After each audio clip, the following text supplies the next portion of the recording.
What up? What up, soul fam? Out on a walk, following my highest joy. What are you doing? Something similar? That's beautiful. So, I just posted a video and I had to retitle it. And the title for that video is Life Doesn't Have to Be Linear. So then I took that title that I originally used, Without Challenge, There's No Change. That is the topic. And it's important. It's important to really program this belief in your mind and accept it. That without any challenge in your life, you're not going to grow. You're not going to get better. So all them days, maybe they're centered around a full moon or a moon cycle. You notice you get angry easily or frustrated or sad or depressed. And you start falling into this vicious cycle. And that's part of the process. And we have to learn to embrace them times and really be thankful and be like, this is where the work is fucking done. And it's up to me to become aware of my state of being and realize that it's not me. I am not that. And this is just part of the cycle, and this is where the growth is happening. And tell yourself this. This is where the growing's happening. This is good. This feeling is good. And really fucking programming that in. Man, that'll serve you so much in your life. But we hear all these things about beliefs, especially in the beginning of our spiritual journey. We never take them as serious as they should be taken. Like, honestly, if you're in the beginning of your awakening, within the first year,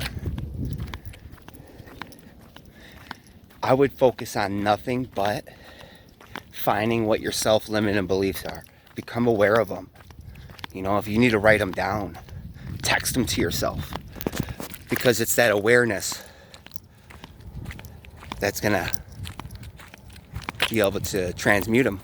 I think I need to go on this side of the street because the sun's all jagged off. Yeah, it's that awareness that's gonna transmute them.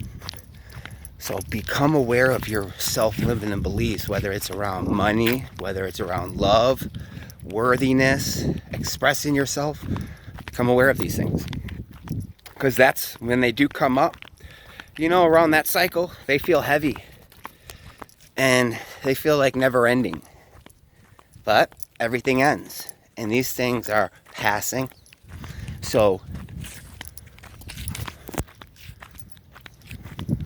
reflect upon them for a little bit.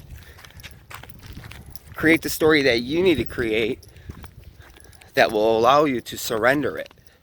You know, whether it's, let's just say, finances, you know. I surrender my scarcity consciousness because I truly, deep down, believe and know that I am supported. I've always had what I needed when I needed it. I can't think of one time when I didn't. And really transform that belief, you know, and understand that there's a difference between, you know, excessive wealth and abundance. There's completely different, you know.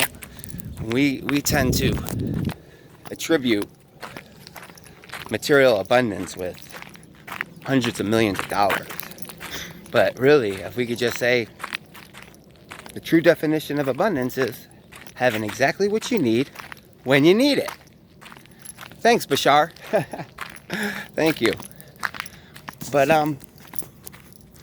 so if you're just going through your awakening, beliefs, that should be your top priority, because that is what's gonna really propel you forward. Like, time's not linear. If you truly want time not to be linear, you need to understand that. You need to understand it. Beliefs are everything. We need to make the unconscious beliefs conscious. And doing that is rough. It's challenging. You know, feels like it's never gonna end. But in that moment, remind yourself that this is where the work's done. Not when I'm high vibing and feeling good and in that state of being, but when I'm down and out and I feel uncertain, I lack clarity, and just realize that that's just your mind trying to convince you that be scared, be fearful, you need me. The things I tell you keep you safe. You have to believe me. And when you start becoming more aware of the mind's bullshit, the mind will sharpen its tactics more and more because it feels threatened that you're becoming more aware of its illusion, and eventually you're gonna have no use for it. So when that starts to happen, things are gonna get pretty dark, you know, and that's usually the dark night of the soul. You know, I'm sure you know, many of us have heard of that, and some of us have experienced it. And it's not just a one-time deal either. You know, because whenever you integrate a lesson, you're not done learning. No, you're going to have a new one. And then, you know, you might have a dark night of the soul on that lesson. So, but the beauty of it is that's what you came here to do. You're a soul that inhabits a body. You're not a body with a soul. So, programming that belief and truly believing and understanding it. Like, I'm limited here. I'm limited here. This ain't my home.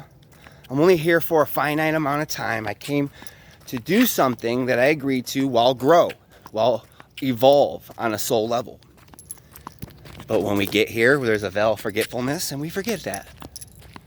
So we go around living life blindly, just following around, seeing what everybody else is doing and just trying to mimic it. Never really questioning, you know, why we're here. What am I doing? You know? So we just need to ask more questions within. You know, why am I here? What do I believe in order for me to experience life the way I do? And what could I do to enhance those beliefs so they're in greater service? First year, I don't care what year, of beliefs. You know, they're so important. And you know, when I make these videos and I'm just flowing, like I just go, I gotta hear it too. Like, it's crazy. It's almost like my higher self speaking to my lower aspects, you know? It's crazy. So some of this knowledge that I'm giving y'all, don't think I'm following all of it. Sometimes I just get it, or, you know, maybe it's spirit saying, hey man, you're fucking preaching all this shit, man. You know, you need to start putting more of it to practice. And there's a time and a place for that. But because I'm not practicing, I shouldn't share it. That's bullshit. I'm selling us all short doing that. You know, and me, like I said, or like, of course, the miracle said, in order to, damn, I don't know what he said, but he said something pretty fucking wise, let me tell you. Like, in order to live your truths, you have to speak them, right? So, like, if you want to be Christ-like, you have to live your life that way. And you also have to speak it and share it. But the example is far more important than the verbal or the vocal expression. But I'm fucking all off. But yeah, I'm headed down to this lake right now.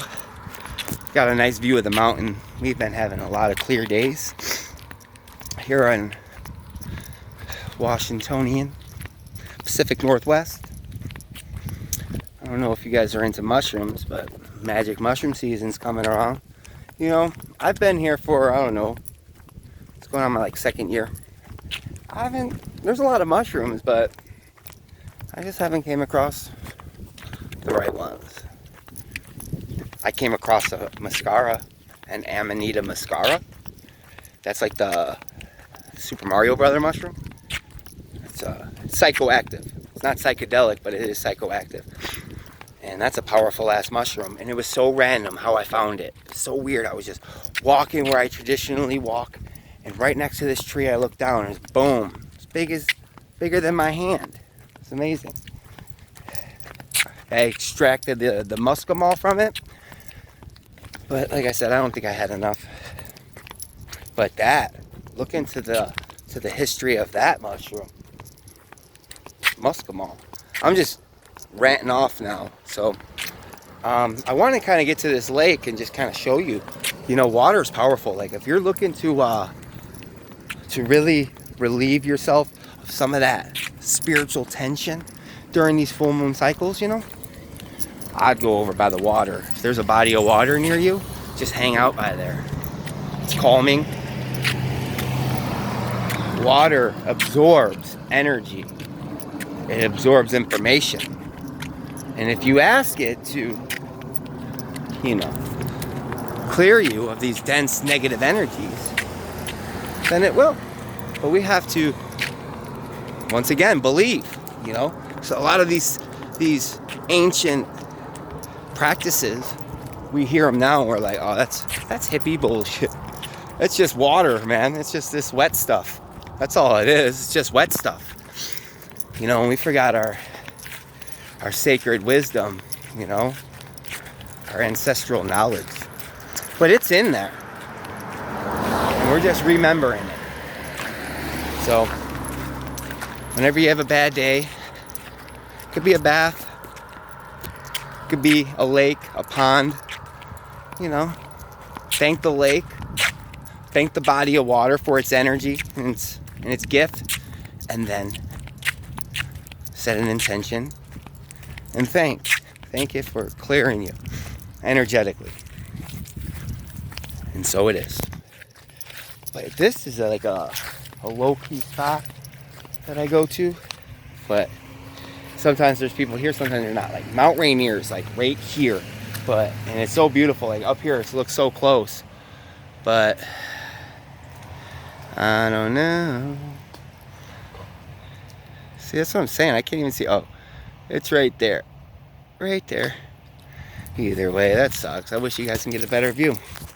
I have empathy for y'all who live in like Nebraska and Illinois and Indiana. Those are like boring states, There's nothing really beautiful. I mean, I'm sure there is, but either way, remember to remind yourself that without challenge, there's no change. And embrace that. Program that into your mind like, oh, this is where I'm growing. This is good. This is good. Because when we don't do that, we snowball deeper into it.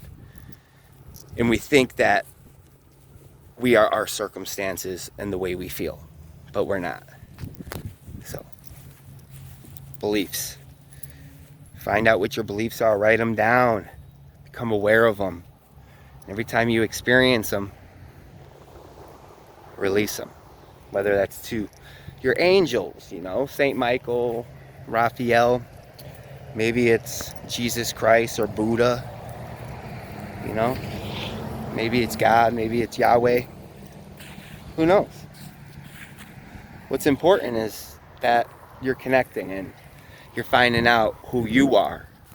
So when someone comes along and tries to tell you who you are, you'd be like, that shit makes no sense to me. I know who the fuck I am. But either way, y'all have a blessed day. Love and light. Oh yeah, love yourself.